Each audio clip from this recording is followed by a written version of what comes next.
this morning? Thank you very much. So we've got three speakers this morning on more or less sort of related topics around the notions of linkage and privacy preservation. So our first speaker today is, I hope I pronounced your name right, Hye-Chung Kum. Yes. Who's an associate professor in health policy and management at Texas A&M. Research interests a cluster of concepts: big data, data linkage, and particularly considering that in the health context. Today, I will let her introduce her own very long title because I'm bound to trip over it, but it's on the concept of privacy preserving record linking. Thank you. Thank you. So I guess I'm really excited to be here because I like to talk about record linkage. Most people around me never know anything about what it is, so it's fun to have a whole room of people thinking about record linkage together. I wanted to just start by saying that so I'm trained as a data miner in computer science. I'm explaining myself because when you hear my talk, it's not going to be what you're normally used to hearing, and I think if I explain who I am, it might make a little more sense why my stuff looks a little different. But I'm trained as a data miner in computer science, not as a security person, not as an encryption person, but I know a lot about different things in computer science, and my main interest is using computers as a tool, either existing methods if they're there, if not I will make existing methods so that I can answer questions about public health, populations in general using the data that's available, and that's sort of my main goal. So is it that one? Yeah. So briefly, I'm going to talk briefly about privacy and my take on record linkage and how they relate.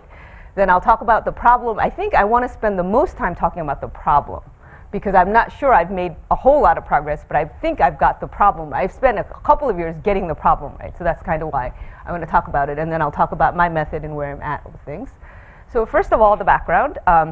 I think we've all used the term privacy-preserving record linkage. I think that's a general category of problems. In the literature, I believe I've read private record linkage as being defined in the way that we're using it a lot. Right now, I think in the conference workshop, I'm hearing PPIRL kind of equate to private record linkage problem definition in the literature, which from my perspective is we start with the assumption we know what the matching function is between two files, and the difficult question is how can we compute the matching function that we want to compute securely, which is an important problem. And you use different methods like Bloom filters, secure third-party computation, where there's a lot of progress being made. It's very exciting to hear about these work. I think in general in the literature, what everybody accepts is the main issue with this kind of problem is that in real applications, the matching function isn't known. So we heard over and over yesterday, it's all great if you can get your data to be the way it needs to be. How do you get there without, when everything is all locked up? So I think for me, I like to work on what I call PPIRL, and the I stands for interactive, because I do a lot of record linkage in applications myself, and I find there is no way to do this with acceptable quality unless I'm interacting with the data. So that's why I have that word interactive, and my goal is to really think about how do I bring the human into the loop so that I can get the best matching function possible. I don't believe there's such a thing as the correct answer that we're aiming for. I think this is just improving. But how do I improve the matching function so that using a hybrid human-computer process? And then the goal is, given the nature of all of this, I'd like to try to enhance privacy in some way or another. So here's my sort of general, I think everybody in this room is used to this, but record linkage, the result, if you want a high enough quality, we all know we need approximate record linkage. That makes things more difficult. I think most people agree to get high enough quality, we need a hybrid human-computer system. So I list where humans get involved. They have to clean standardized data, they have to tune parameters, they have to resolve uncertain links depending on how big your data set is, or even developing training data sets so that you can do uncertain links. But there's a lot of human, and this actually goes back to the general principle when you're using big data. Most of the things with big data, you need humans to make judgments, and you need computers to do really fast counting once you know what judgments to make. So I think that goes back to you need a hybrid system to actually handle big data well so that it turns into information. It's rarely the case that you can do everything by just a computer, right? And then given the nature of the identifying information and all the laws that talk about identifying information, The problem is when a person is interacting with this data, what do you do with the privacy part, which is a very difficult question to answer. So here's a very rough diagram of how I think of approximate record linkage and the human computer system. So, we're just going to start with two databases. There's two databases that come in. Initially, when I do this, there's two databases that come in. I just pick any random automatic record linkage that kind of works. That's my algorithm. Parameters are the default things. It kind of just runs through. It spits out some results. Often it's three things. The automatic, I know this is a link. I know this is not a link. Here's what I don't know as a computer. And then I start, actually my steps start by, I look at these three things to say, okay, so now how do I clean my data? How do I change my parameters? And so then I kind of do that and go back up and repeat the process. And some number of iterations of this is when I get to what I need to get to.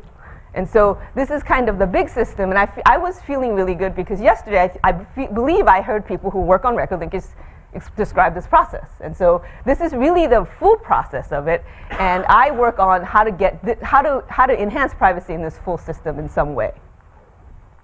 So the problem, mathematically defined. So I have a paper in Jamia where if you want to go look at it, I try to lay it out mathematically, but I'm not the very best person to lay things out mathematically. I've worked with statisticians and mathematicians to do so, but because I kind of like to stay in the practical space, it is more difficult for me to make the problems very clean for math. And I just accept that as what it is. But there's definitions on, so here I define what interactive record linkage is. So there is literature in HCI, so in computer science, in human-computer interaction.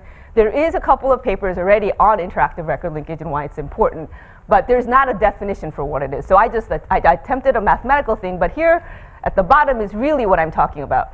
The human H has access to the full data sets, R1 and R2, as well as the output. So I have two things kind of coming up. One is the matching function, but CM is the confidence of the matching. So I like to set up my framework so that what's coming out is not a yes or no, but there is actually a probability of these two being a link as a confidence. So in my setup, I have M, which is the matching function, and then the M ends up giving you CM, which is the confidence level of a certain match. So the key here is that when I just talk about record linkage, you have R1 and R2. You're trying to find the M, which gives you the CM. But I have now the human H in the loop, and I'm trying to figure out how to do that. So this is the interactive record linkage. Then that gets extended to privacy preserving, where what's in red is what I mean by privacy. So this is the start of where I'm going to start to go off on maybe something very different. I like to define my own privacy because I think privacy is a very murky term, and it's very difficult to do something concrete when it's so murky. So yes. Can you clarify what CM is again? CM is the confidence. So when you have if you have pairs of links, rather than this being a yes, no, uncertain, I have actually a probability from 0 to 100% saying the likelihood of these two things being the same is 78%, 33%. And how are you getting that? So that's what the automatic record linkage is doing, and it depends on what automatic record linkage you're using. If some automatic record linkages is just giving you a yes or no, then although the space gives you room for doing that probability, you get zeros and ones, right? Mm-hmm. So here, when I say, so IRL is the user gets to see everything you need to see to do this well, right? The privacy preserving part of the interactive record linkage is to say, I want to say that given a database R1, you're going to start by separating the sensitive information. Sensitive information is cancer status, right? So you separate that out. So S1 and S2 correspond to the sensitive information in R1 and R2. It does not correspond to the identifying information in R1 and R2. Now, I'm going to accept there's not a clean split between attributes that are sensitive and identifying. So social security number is one where it's both. But for the most part, things like name, I don't think is sensitive information. I've always said my name is meant to be public so people can call me. Don't tell me that's supposed to be private information, but that's what we all think. So I start by saying what I'm trying to do is block sensitive attributes, not identifying attributes, because there's no way to do record linkage if you block identity. Though, I mean, record linkage says identify. Privacy says don't identify, and there's not an answer there. So I just started by redefining privacy to say, my goal is to guarantee against sensitive attribute. So no matter what the human's looking at and doing, as long as this human never knows the cancer status of something that's going on, then I feel like I've done a good part of the job in privacy. So that's the first part, is I'm defining that. So under what conditions does the existence of the individual in the data set itself become a concern? Okay. Right. Well, so okay. So yeah, I'll get to group disclosure. So this. You're told it's a cancer registry. I know. Understood. So that's called. So in my language, I call that group disclosure. I think Steven Feinberg defined. There's a good paper that does it, and I'll get to that. Right. So that's actually. So I'm just starting with this is my setup, and then I say just to kind of clear things for me. If I were to talk about, and privacy is all about. Everybody I think here knows privacy is about balancing utility with risk. So I say my privacy objective is to protect against sensitive attribute disclosure, whereas my utility objective is to generate the best matching function, M, possible with the person fine-tuning whatever is coming out of the computer. So these are I think this slide does a better job. It's not a mathematical definition, which is why I have those other things. But this is kind of the problem I've been trying to figure out. How do I make this a computation problem, albeit not the cleanest computation problem, so that I can work on it. So that's where I'm at. And then this is going back to, I think we need to separate out identifiability with sensitivity. So this is my sense that actually identifiability and sensitivity is an orthogonal concept. Most pieces of information sit in one of those four quadrants, right? And lucky for us, I think, most variables sit like that, which means we can use the thing that's low sensitive, high identifiability for record linkage, and then give out the high sensitive, low identifiability for research. This is the separation principle that a lot of people use, right? So we are lucky in that because most variables sit here, there's a few like social security number that sit up there, but most things sit here, and so then you're able to, if you can separate out in your mind identity disclosure and attribute disclosure, then and accept that identity disclosure is a necessary but not sufficient condition for attribute disclosure, there's a little room there that I can play in where I can say I'm going to get identity so I can do accurate record linkage, but I'm going to block attribute disclosure. And what do I need to do? So that's kind of where I'm at.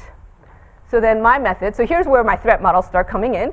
I don't, at the moment, I've been working on this kind of on my free time, so I haven't made a whole lot of progress. So I start with the easy threat model. I'm not talking about the most cryptographic, smartest person breaking into my, I just want to start with the honest but curious behavior, so negligent behavior. This is very common actually, because if you think about it, a lot of the security protocols, I think about it like this. It ends up giving you many locks. So you can have one lock, you can have 5 locks, you can have passwords that have dynamic.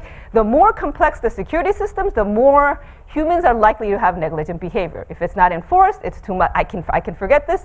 So what I'm trying to do is, if a person was given all these protocols and it's so complex they don't want to follow it, if they can ignore it, would such a negligent behavior disclose attribute that I don't want to disclose? And so here's an example where here's an example of what I'm talking about. To prevent a staff member who is leaking data from learning that someone they know, like the staff person knows their mother's name, date of birth, and social security number, right? And has a certain health condition. So here's a graduate student linking cancer registry data.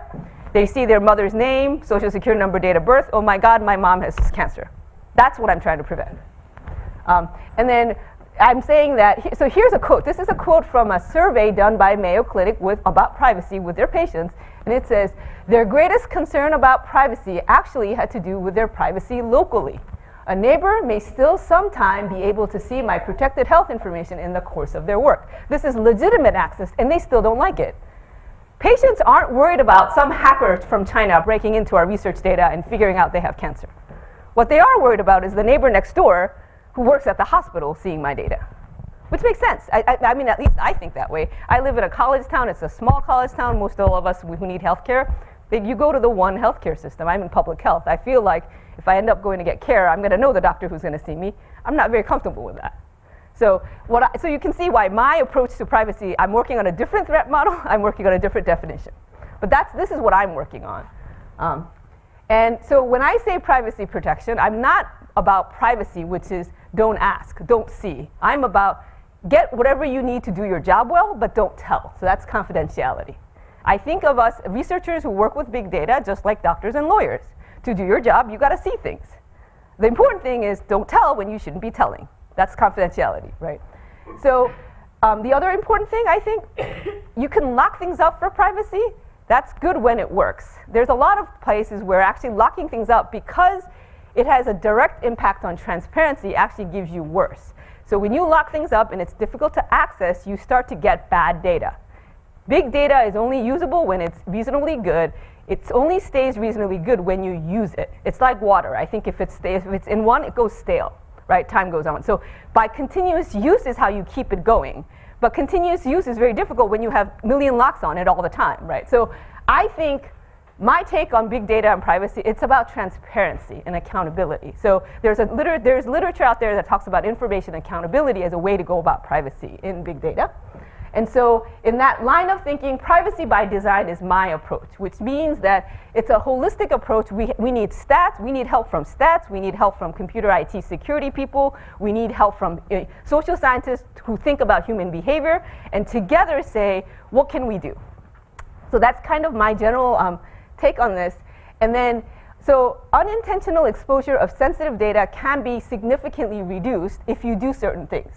Right? If you have a staff member who, so this is what it really comes down to is I was linking data as a graduate student in North Carolina with 5 million social security numbers with everyone who was poor in North Carolina. I didn't like that.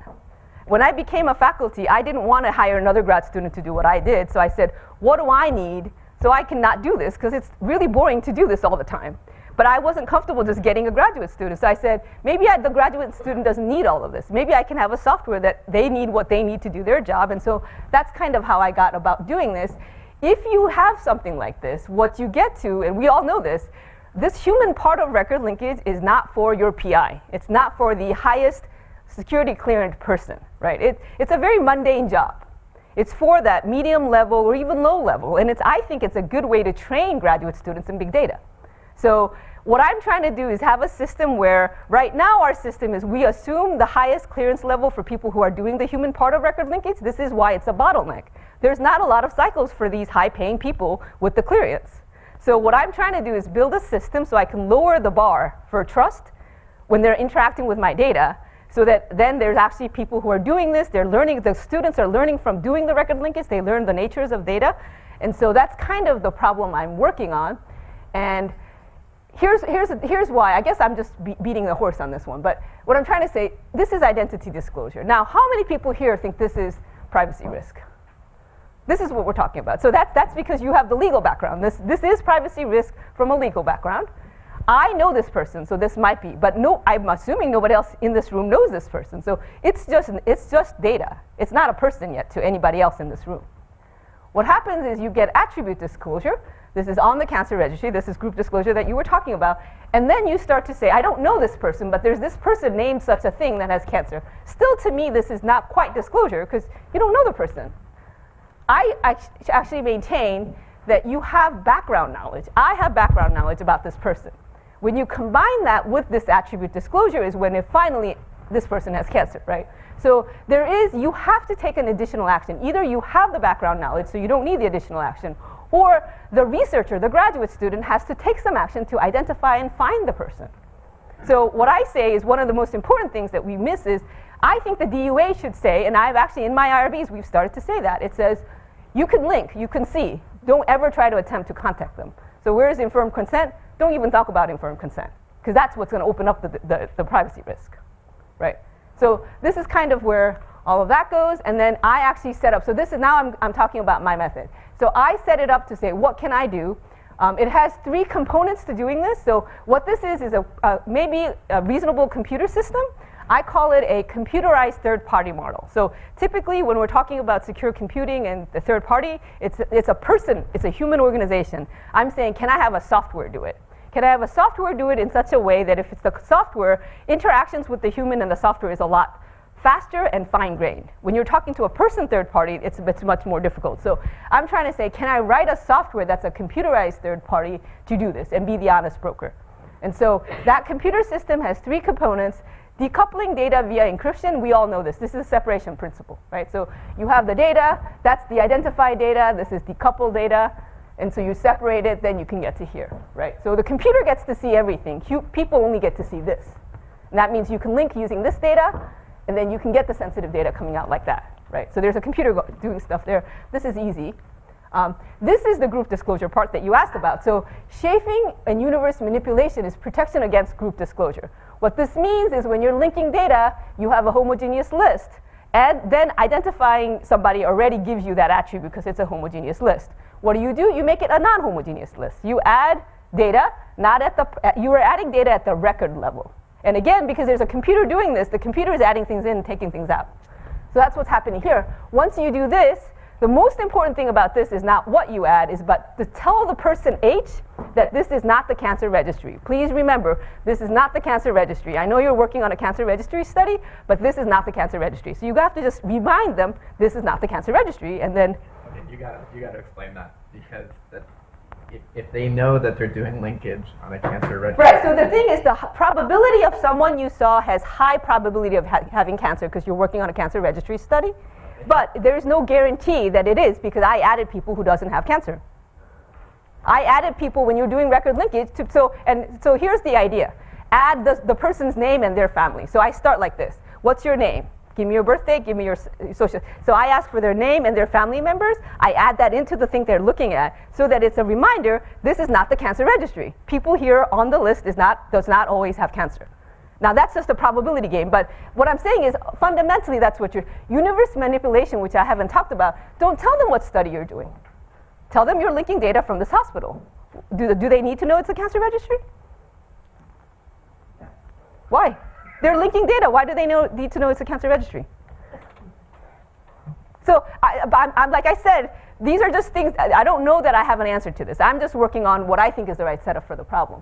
So I actually wanted to spend the most time talking about partial disclosure because that is the more mathematical part of this given this audience. I already got the 5 minutes, so let's see how fast I can go. So on this part, this is the third component of this, is we are used to doing full disclosure to do record linkage when the humans interact. This is what we have. We have everything or nothing, right? And everything goes to people with high clearance, nothing goes to, you can't do anything. I'm saying actually there's a lot of space between everything and nothing. Here is just a quick example, right? This one says, if it's the same, just don't display things that are the same. No need to know. It's the same name. What else do you need to know, right? Or say, if the edit distance is small, maybe you start to think edit distance. So this is just the continuum where at the very end, yeah, you just get the same or different. And this one, it says, actually, I think this room is full of people who know record linkage. You will recognize this is the most important. All you need to know is it's the same name, it's a common name. It's the same name, it's a rare name. And so there's a frequency going on. And you could say how long. So somebody talked about the length of the name being revealing. So the point here is when you're doing the human part of record linkage, sometimes you need to see everything. Many times you don't. The question is, what do you need to see? So so this was partial disclosure, right? This is the ways to think about doing partial disclosure. Now this is, when I'm doing partial disclosure, because it's very difficult to get it perfectly correct so that I have it all parceled out such that they have everything they need, what I'm doing is incremental disclosure in that I start with the least that I think makes sense. If the human's interacting with it and needs to see more, they can click and then they can get more information. So that they're actually going to go get as much as they need, even the full name if need be. I don't know what they need when they're doing this, right? But what I'm doing when they're clicking, it's a computer, I'm tracking what they're doing, right? So I can actually track what information is getting disclosed. And then the math part that I'm trying to work on is, once I've tracked what information got disclosed, I'd like to actually be transparent and say, here's the risk you had in your project. And that risk is getting measured. So the important part of this is that it's incremental. Let the user drill down. When you're doing big data analysis, drill down is actually very important. Zoom in and zoom out to get things correct, right? In this zoom in and zoom out process, you can measure what information got disclosed. And then if you have a budgeting system, you can actually display at the end of your project, this was your risk. Usually, if your data is clean, you're going to not have needed a lot of the budget. If your data is messy, you're going to have to need more. So this is where this part of the work, the most important is figuring out what are the partial disclosure things, steps, because you can see it's not a one step. There's actually multiple steps, so you have to size step it. And if you do this too detailed, then it's too many clicking. If you do it too big, it's not enough. So the two big things to work on is what's the size stepping for partial disclosure, and then how do I measure privacy as a number, as a quantity. So those are the two things that I've been working on. So I say privacy preserving, now incremental iterative record linkage. And this is the setup I did for just that part as, again, a math problem, where I'm talking about I need an encoding scheme for the raw data that works, and then I need a budget system that's tagged to the encoding systems that anytime somebody clicks, I can actually have the budget move. So I have the budget system, which is for anybody with any math could do this really quickly. This starts with everything's based on k anonymity. So whatever information got disclosed, so I'll skip through. whatever information got disclosed, you can actually count how many people in your data has JR at the end, right? If you count it, and there's plenty of people with JR, this is not very revealing, so there's no privacy budget risk. On the other hand, if there's a rare name and that got it revealed, and that's the only person, there was an identity risk, so I measure it. So my privacy budget is based on counting K anonymity set size, so I call it K anonymity set size. This is the number here's the information that got disclosed. Count all the rows in your data that has that. And then if it actually, it's a threshold thing where the user will say, so if you go back to my problem statement, I don't know that you saw that, but there is a threshold for anonymity set size. So you as the person say, if there's information revealed and it refers to more than 5 people, that's acceptable to me. Then there's no privacy risk. If it goes down to 5, then actually I divvy it out to give you the number. And so then when you're done with your project, so this is kind of how this income, so we'll do that. And this is my hypothesis. I think privacy disclosure this way, actually because you're encoding your information, this is where now I just ended up in a space where there's a chance we can have privacy and accuracy better on both sides. Why? Because to me, accurate results, since I don't know what the right answer is consistent results. Same person over time, different people.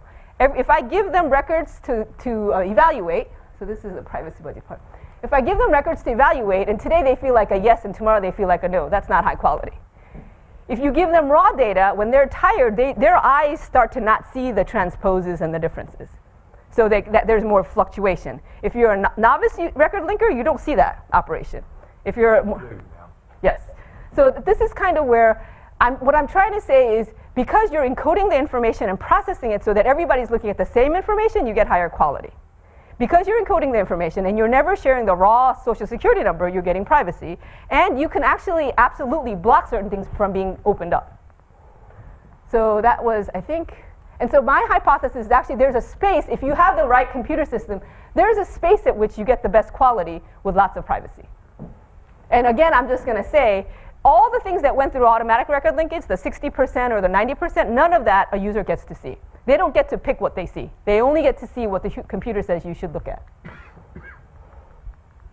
So I think, yeah, so I'm going to skip all that. Yeah, all of this, I'm going to just skip all of this. That's my, so hopefully, I mean, you can see I spent a lot of time trying to define a reasonable computation problem I can work on. Then I have sub-problems to work on. I've been slowly making my progress on that. Thank you.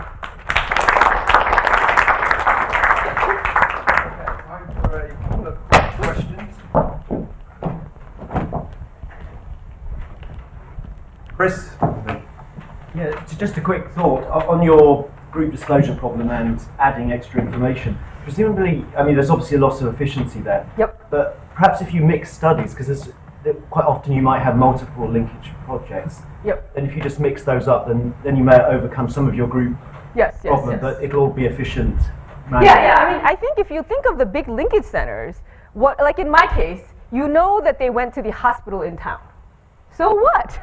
Everybody goes to the hospital in town, right? It just depends on how particular your project is. If you're a big linkage center, you're linking everybody in London.